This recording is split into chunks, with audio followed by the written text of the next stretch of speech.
Hello students, this is Mathis Gamit here. So today we will learn chapter number 14, Raju's farm. Raju का खेत ऐसा हम बोल सकते हैं।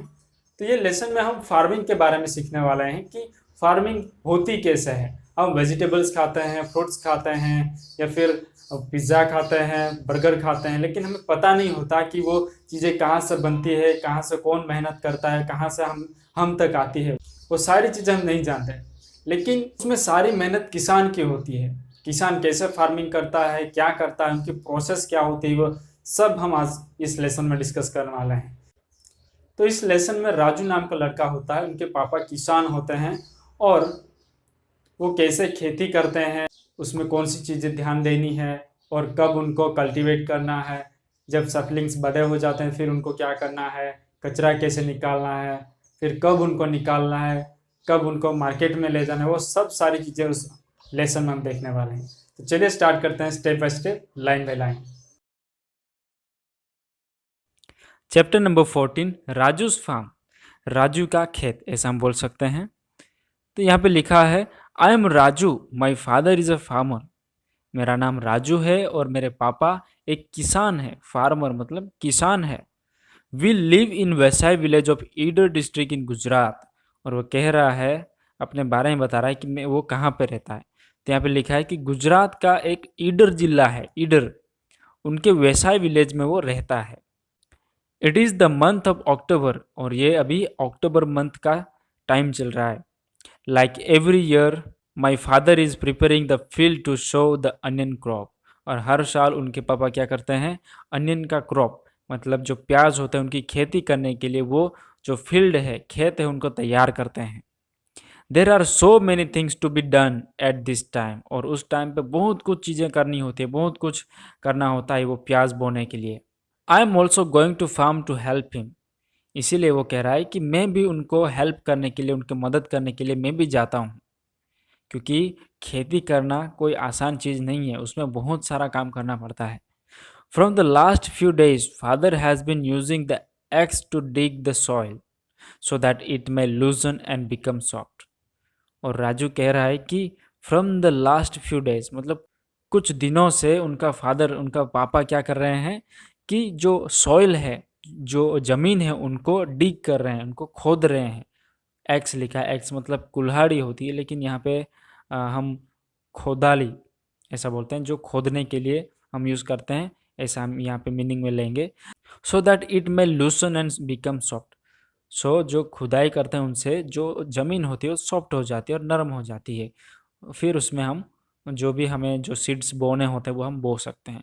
तो कुछ दिनों से उनके पापा क्या कर रहे हैं, खोद रहे हैं, डिग कर रहे हैं सॉइल को। जैसे कि वो हमने आगे देखा कि वो अनियन क्रॉप सो करने वाला है। उसके बाद नीचे लिखा है फाइंड आउट, हमें ढूंढ निकालना है। In Raju's area a tool called axe is used to loosen the soil. What is this kind of tool called in your area? Draw it in your notebook and discuss. यहाँ पे लिखा है कि राजू के एरिया में जो टूल, जो उनके पापा खुदाई कर रहे थे, जो सॉइल को लूसन करने के लिए जो खुदाई कर रहे थे, वो टूल है, उनको क्या बोलते हैं, एक्स बोलते हैं। तो यहाँ पे पूछा गया है कि वही टूल को हमारे एरिया में क्या बोलते हैं। तो हमारे एरिया में उनको खोदाड़ी ऐसा बोलते हैं, हमारे गुजराती लैंग्वेज में उनको खोदाड़ी ऐसा बोलते हैं। उसके बाद लिखा है draw it in your notebook and discuss. और उनको हमें नोटबुक में भी ड्रॉ करना है और हमें डिस्कस भी करना है। तो हम उनका ड्राइंग बनाएंगे, अगर मेरे पास है तो मैं आपको दिखा देता हूँ। उसके बाद आगे देखते हैं सोइंग द सीड्स, मतलब जो सीड्स होते हैं, जो बीज होते हैं, उनको कैसे बोते हैं, वो प्रोसेस यहाँ पे हम सीखने वाले हैं। This year also my father will so onion seeds in the field. और हर साल, जैसे हमने देखा, हर साल उनके पापा, राजू के पापा क्या करते हैं, अनियन क्रॉप वो बोते हैं, तो अनियन की खेती करते हैं। तो इस साल भी वो करने वाला है कि उनके सीड से वो बोने वाला है और उनका क्रॉप वो तैयार करने वाला है। The bullocks will pull the plough and father will walk behind them sowing the seeds. और कह रहा है कि बुलक्स मतलब जो यहाँ पे पिक्चर में हम देख सकते हैं, जो बुलक्स है वो क्या करेंगे, जो प्लग है, जो पीछे लगा है वो प्लग है, तो वो उनको खींचेंगे और वो उसके साथ पीछे से जो उनके पीछे पीछे जाएगा और जो सीड से वो बोएगा। I would also like do the same like my father. और वो कह रहे हैं कि जैसे मेरे फादर करते हैं ऐसा ही करने में मुझे भी अच्छा लगेगा, जैसे वो करते हैं वैसा मैं भी करूँगा, ऐसे वो बोल रहा है। But father says that it is necessary to drop the right amount of seeds at regular distance. लेकिन उनके पापा कहते हैं कि ये बहुत ही ज़रूरी होता है। नेसेसरी मतलब वो बहुत ही ज़रूरी होता है कि हर एक जगह पे, हर एक डिस्टेंस पे सीड्स का अमाउंट उनके बराबर होना चाहिए। यहाँ पे ज़्यादा डाल दिया, वहाँ पे कम डाल दिया, ऐसा नहीं होना चाहिए। फिर क्या होता है, क्रॉप अच्छे से बनता नहीं है। जहाँ पे पतला डाल देते हैं वहाँ पे कम होते हैं, और जहाँ पे ज़्यादा डाल देते हैं वहाँ ज़्यादा उग निकलते हैं। उनसे फिर प्रॉब्लम हो जाती है। इसलिए वो कह रहा है कि राइट अमाउंट हर एक डिस्टेंस पे होना चाहिए। This is not so easy to do. और उनके पापा ये भी बोल रहे हैं कि वो आसान लगता है, हम राइट अमाउंट राइट जगह पे डाल देंगे, ऐसा हमें भी लगता है कि वो इजी है, लेकिन वो इतना इजी नहीं है, ऐसा वो बोल रहा है। He says that I may drop too many seeds at once place. और उनको लग रहा है कि मैं बहुत ही, मतलब उनके पापा राजू को बोल रहे हैं कि वो एक जगह पे ज़्यादा सीड्स डाल देंगे या कुछ जगह पे रह जाएंगे, ऐसा होगा। I must wait till I am a little older to be able to do this properly. और उनके पापा कहते हैं कि उनको थोड़ा वेट करना चाहिए जब तक वो अच्छे से सीख नहीं लेता, या फिर, और उनके पापा कहते हैं कि राजू को थोड़ा सा वेट करनी होगी, क्योंकि जो काम है वो अभी उनके लिए थोड़ा डिफ़िकल्ट है, क्योंकि वो अभी छोटा बच्चा है, तो उनसे वो अच्छे से नहीं होगा। नीचे लिखा है what other ways could be used to plough the field instead of using animals, discuss. ये जो टॉपिक दिया हुआ हमें डिस्कस करना है कि पहले पहले टाइम पे लोग खेती करते थे तब जो बुलक है उनको यूज़ करते थे। अभी भी कुछ लोग करते हैं, जब सोइंग करते हैं तब अभी भी यूज़ करते हैं। लेकिन अभी बड़े बड़े ट्रैक्टर्स आ गए हैं और बहुत ही टेक्नोलॉजी आगे बढ़ चुकी है, तो उनसे सब करते हैं। तो वो हमें डिस्कस करना है कि पहले एनिमल्स यूज़ करते थे और अभी ट्रैक्टर यूज़ करते हैं, या फिर जो सोइंग मशीन होता है वो भी यूज़ करते हैं। डिग करने के लिए ट्रैक्टर का जो पीछे वाला होता है कल्टीवेटर, वो सब यूज़ करते हैं, ऐसा होता है। तो वो हमें डिस्कस करना है। उसके बाद नेक्स्ट है द सैपलिंग सीन। मतलब यहाँ पे जो पिक्चर में हम देख सकते हैं, जो सैपलिंग है वो अभी थोड़े ऊपर निकल आए हैं, तो उनको हम सैपलिंग बोलेंगे। It is now 20 days since the seeds have been sown. अभी ये जो क्रॉप है हम देख रहे हैं, अभी उनको कितने डेज हुए हैं, अभी उनको 20 days हुए हैं। The onion seeds have started to germinate. Germinate मतलब जो अंकुर फूटता है, जो हम सीड्स बो देते हैं उसके बाद जो निकलता है, उग निकलता है, उनको हम क्या बोलते हैं, जर्मिनेट। तो अभी वो स्टार्ट हो चुके हैं। Along with onion plants weeds have also come up. और जो प्लांट्स है, अनियन के जो प्लांट्स है छोटे छोटे, उनके साथ अभी वीड भी उग निकलता है। हम देखते हैं कि जो कोई भी क्रॉप है उनके साथ कचरा होता ही होता है, तो हमें कचरा अलग करना पड़ता है। तो यहाँ पे लिखा है weeds grow in fields and gardens without being planted. यहाँ पे लिखा है कि जो वीड होता है, जो ग्रास होता है क्रॉप के साथ उग निकलता है, उनके हम सीड्स डालते नहीं हैं, फिर भी वो फील्ड्स में और गार्डन में उग निकलता है। उसके बाद लिखा है if the weeds are not removed then the crop plants will not be healthy. और यहाँ पे लिखा है कि जो वीड्स होता है उनका हम अगर निकालेंगे नहीं, अगर जो कचरा है जो क्रॉप में उग निकलता है बाकी का जो होता है वो उनको निकालेंगे नहीं, तो क्या होता है, जो प्लांट होते हैं वो हेल्दी नहीं रहते, उनको नुकसान होता है, वो अच्छे से बनते नहीं है crop. Mother, uncle and I we all help father to remove the weeds. और राजू कह रहा है कि मेरी मम्मी और काका, अंकल, हम सब मिल के हम क्या करेंगे, जो वीड है उनको निकालने में उनकी मदद करेंगे। नेक्स्ट यहाँ पे टॉपिक दिया है ग्रोइंग प्लांट्स। आई होप आप जो प्रोसेस है वो देखते जा रहे हैं कि पहले क्या होता है, पहले शोइंग होता है, फिर ये एग्ज़ाम में आता है, इसलिए मैं बोल रहा हूँ ये प्रोसेस वो ध्यान से समझना, पहले क्या करते हैं उसके बाद क्या करते हैं। अभी हम जो सैपलिंग्स है वो बड़े हो चुके हैं। अभी यहाँ पे क्या लिखा है, growing plants. I am happy to see crops of onion और राजू कहता है कि जो अनियन का क्रॉप है वो देख के मुझे मज़ा आ गया, मैं खुश हो गया, ऐसे वो बोल रहा है। There are tall enough to reach my knees, और वो बोल रहा है कि उनकी जो हाइट है, क्रॉप की हाइट है उनकी नीज तक पहुंच गई, मतलब घुटने घुटने तक उनकी जो हाईनेस है वो पहुंच गई है। The leaves have started turning yellow and drawing up, और लिखा है कि उनके जो क्रॉप है, अनियन का क्रॉप है, उनके जो पत्ते हैं वो अभी ड्राइंग हो रहे हैं और येलो हो रहे हैं। This means that the onions are ready to harvest, और उनका मीनिंग क्या होता है, उनका अर्थ ये होता है कि अनियन क्रॉप अभी रेडी हो चुका है हार्वेस्ट करने के लिए। इट विल बी हार्वेस्टेड, और वो अभी हार्वेस्ट किया जाएगा, मतलब उनको अभी काट लिया जाएगा, निकाल लिया जाएगा। उसके बाद लिखा है draw any crop which you have seen in the field. यहाँ पे लिखा है कि आपने जो भी क्रॉप आपने देखा होगा, गेहूं का है, फिर जो आ, मक्का का होता है, वो सब अगर आपने देखा है तो उनको आप ड्रॉ करिए, ऐसा यहाँ पे लिखा है। तो हम अपने अपने नोटबुक में ड्रॉ कर लेंगे। उसके बाद है डू यू नो वाई, यहाँ पे क्वेश्चन किया गया कि आपको पता है क्यों ऐसा लिखा है। Every one at home will have to work to harvest the onions out. यहाँ पे लिखा है कि जो घर पर रहते हैं वो सबको काम करना पड़ता है जब हार्वेस्ट करना होता है। कभी कभी ऐसा होता है कि जो अनियन क्रॉप है उन वहाँ पे पानी डालना है, ये करना है, वो करना है, तो कुछ लोग जाते हैं, लेकिन जब उनको काटना होता है, उनको हार्वेस्ट करना होता है, तो सबको मिल के करना पड़ता है, क्योंकि हार्वेस्ट करना है मतलब पूरा क्रॉप को निकालना है। तो यहाँ पे लिखा है it is important that this should be done at the right time, क्योंकि ऐसा नहीं कि आज हम थोड़ा सा करें, फिर कल करेंगे, फिर परसों करेंगे, ऐसा नहीं। जो हार्वेस्ट वाला काम है वो राइट टाइम पे होना चाहिए, ऐसा यहाँ पे लिखा है। If we are late the onions will rot in the ground itself and all our hard work will be wasted. और यहाँ पे लिखा है कि अगर हम लेट करते हैं निकालने में, थोड़ी देरी लगा देते हैं, तो क्या करता है, जो अनियंस होते हैं वो सड़ जाते हैं, रोट मतलब सड़ जाते हैं, ग्राउंड में ही सड़ जाते हैं। और जो हमारा बहुत हार्ड वर्क किया होता है उनके पीछे, उनके सैपलिंग्स डालने से लेके उनको खुदाई करने से और पानी डालने, बहुत सारा मेहनत करता है किसान, तो वो सब वेस्ट जाता है। Raju help his father in the field. Do you help the elders in your family in the work, in which work do you help. यहाँ पे लिखा है कि राजू अपने फादर को बहुत ही मदद करता है। यहाँ पे पहले से हमने देखा कि वो करेगा, ये वो करेगा, वो ऐसा करेगा, ऐसा वो सब सोच रहा है और कह रहा है कि मैं मदद करूँगा, हम घर वाले सब मिलके करेंगे।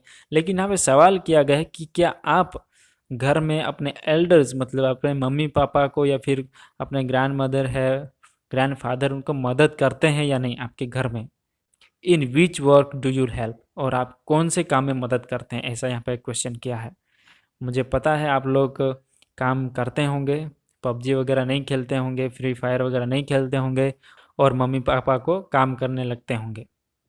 और लड़कियां खाना बनाना या फिर जो घर में काम होता है, झाड़ू पोछा लगाना, वो सब काम करने लगते होंगे। आई होप आप बहुत ही ऐसा काम में मदद करते होंगे, बराबर। ओके, आगे जाते हैं। तो यहाँ पे आपको लिखना है कि आप कौन से काम में मदद करते हैं। अगर आप रसोई में काम करने में मदद करते हैं तो वो आप यहाँ पे लिख सकते हैं। ओके, आगे देखते हैं। Did you enjoy the work. यहाँ पे क्वेश्चन किया गया है कि जो आप मम्मी पापा को वर्क करने में हेल्प करते हैं या फिर कोई भी आप हेल्प करते हैं, तो उनमें आपको क्या मज़ा आया, ऐसा यहाँ पे क्वेश्चन किया है। अगर हाँ तो आप यहाँ पे यस, और नो है तो नो में यस, यस नो में आंसर दे सकते हैं। उसके बाद आगे देखते हैं द अनियन क्रॉप। यहाँ पे पिक्चर में हम देख सकते हैं अनियन क्रॉप होता है, उनको कैसे क्या करते हैं, पीछे जो सैक से वो भर रहे हैं, यहाँ पे काट रहे हैं। तो जब हम हार्वेस्ट कर लेते हैं फिर घर जाके ये सब करना पड़ता है, या तो फिर खेत में बैठ के भी ये काम करना पड़ता है। तो क्या करते हैं वो हम यहाँ पे देखते हैं। Every one at home is happy. अभी हार्वेस्ट हो गई है, सब अनियंस बाहर आ गए हैं, तो सब घर पे अब सब हैप्पी है, खुश है सब। This time the onions are big and of good quality. तो यहाँ पे लिखा है कि जो अनियंस है वो बड़े हैं और अच्छी क्वालिटी के हैं, तो इसलिए वो लोग खुश हो रहे हैं, क्योंकि अच्छी क्वालिटी है, बड़े हैं, तो फिर उनका दाम भी कुछ ज़्यादा ही मिलेंगे, और अच्छा दाम मिलेगा तो अच्छे पैसे आएंगे, और अच्छे पैसे आएंगे तो अच्छे से रहेंगे, ऐसा वो सोच के खुश हो रहे हैं।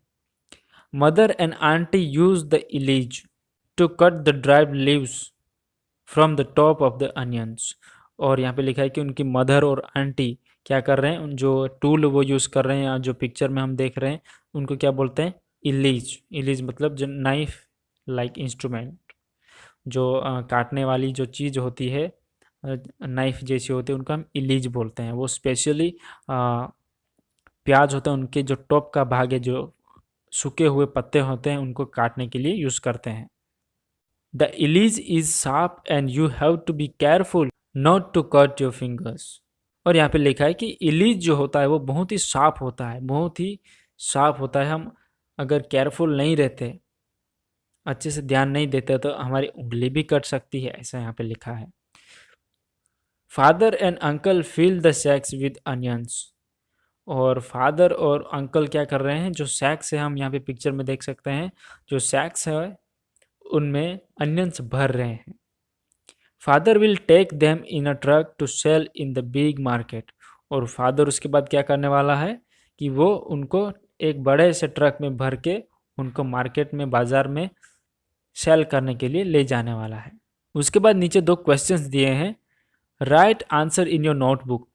यहाँ पे जो क्वेश्चंस दिए हैं उनके आंसर्स हमें नोटबुक में लिखना है। कि लिखा है, in which course Raju help his father. Raju अपने पिता को कौन से काम में मदद करते थे, तो वो हम यहाँ पे आंसर दे देता हूँ। फिर उसके बाद लिखा है, is there any field near your house, what is grown there.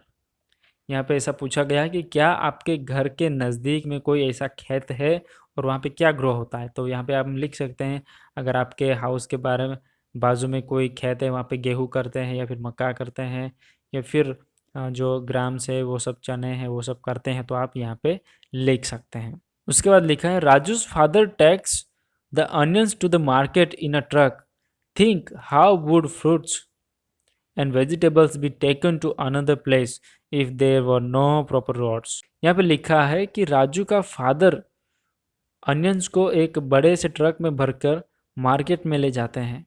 तो हमें सोचना है कि जो फ्रूट्स होते हैं, वेजिटेबल्स होते हैं, वो एक प्लेस से दूसरे प्लेस कैसे ले जाते होंगे अगर वहाँ पे अच्छे से रोड नहीं है। कुछ लोग होते हैं वो तो अपनी बाइक पे भी थोड़ा थोड़ा जो वेजिटेबल्स है वो सब ले जाते हैं, अगर रास्ता अच्छा नहीं है तो ऐसा करते हैं, या फिर कोई चल के माथे के ऊपर भी रख के जाता है, राइट। उसके बाद लिखा है, what kind of vehicles are used to carry fruits and vegetables, draw a picture of one of these vehicles in your notebook. और यहाँ पे लिखा है कि वेजिटेबल्स और फ्रूट्स को कैरी करने के लिए, उनको ले जाने के लिए कौन से टाइप के व्हीकल्स यूज़ करते हैं, तो उनका हमें पिक्चर बनाना है। जो भी व्हीकल्स हमें यूज़ करते हैं, जैसे टेम्पो है या फिर बहुत सारे व्हीकल्स अभी अवेलेबल होते हैं, उनके कोई भी एक व्हीकल का हमें पिक्चर बनाना है और कलर भी करना है। ओके, देन आगे देखते हैं, फाइंड आउट एंड राइट। हमें फाइंड आउट करना है, ढूंढ निकालना है और लिखना है। Given here are picture of some tools used by Raju's family, write the names of tools, also write what are they called in your area, what work are they used for। यहाँ पे जो पिक्चर्स दिए हैं वो राजू के farm में use हुए हैं, उनकी फैमिली यूज़ करती थी, और हमें उनके नेम्स लिखने हैं और हमारे एरिया में उनको क्या बोलते हैं और किस के लिए यूज़ करते हैं वो भी यहाँ पे लिखना है। तो पहला है name in this chapter, chapter में उसका नेम क्या है, तो प्लग, प्लग लिखा है वहाँ पे प्लग, तो वो हम लिखेंगे। उसके बाद नेम इन योर एरिया, तो हमारे एरिया में भी उनको प्लग ही बोलते हैं और हल भी बोलते हैं, और वो भी लिख सकता है। तो किसके लिए काम आता है, तो उनको प्लगिंग करने के लिए काम आता है। फिर यहाँ पे लिखा है name in this chapter, name उसके चैप्टर में एक्स लिखा था, और हमारे यहाँ पे खोदाली ऐसे भी लिख सकते हैं यहाँ पे, या फिर एक्स भी लिख सकते हैं, वो भी बोलते हैं। और किसके लिए काम आता है, तो खोदने के लिए, डिग करने के लिए, वो भी हम यहाँ पे लिख देंगे। उसके बाद है नेम इन दिस चैप्टर, उनके जो यहाँ पे टूल है उनका नाम क्या है, उनको ये चैप्टर में इलीज नेम दिया है, और हमारे गांव में भी उनको इलीज बोलते हैं या फिर सिकल भी बोलते हैं, जो अलग टाइप का सिकल आता है वो। और फिर यूज़ क्या है, तो वो जब अनियन होता है, उनके टॉप भाग जो होता है उनको काटने के लिए यूज़ करते हैं, या फिर कोई दूसरा क्रॉप होता है उनको काटने के लिए भी यूज़ करते हैं। उसके बाद है, many steps are needed to cultivate crops, look at the pictures and mark them in the order, in the correct order. और यहाँ पे लिखा है कि जो खेती हम करते हैं, क्रॉप बनाते हैं, उनको कल्टीवेट करते हैं, तो उनके बहुत सारे स्टेप्स हैं हमने देखे, जो पूरी प्रोसेस है वो हमने देखी। तो ये पिक्चर के हिसाब से हमें उनको प्रॉपर ऑर्डर में उनको रखना है। देन नीचे लिखा है what are the crops cultivated in your area, write them. यहाँ पे हमारे कौन कौन से एरिया में कौन कौन से जो क्रॉप्स कल्टीवेट करते हैं वो सारे यहाँ पे लिख देने हैं। जो भी आपको लगे, मैंने जो कुछ लिखे हैं वो आप लिख सकते हैं, बाकी आपके एरिया में जो भी है वो भी आप लिख सकते हैं। उसके बाद है discuss about steps of a crop that is grown in your area and right details in your notebook. हमारे एरिया में कौन कौन से क्रॉप होते हैं, उनके स्टेप्स क्या है, वो हमें डिटेल्स में यहाँ पे लिखना है। तो हमारा लेसन यहाँ पे ख़त्म होता है। आई होप आपको अच्छे से समझ में आया होगा। अगर आपको वीडियो पसंद है तो प्लीज़ लाइक करना बिल्कुल भी ना भूलना, और मेरे चैनल पे बने रहने के लिए सब्सक्राइब करना भी बिल्कुल मत भूलना। फिर मिलते हैं ऐसे ही वीडियो में, तब तक बाय बाय।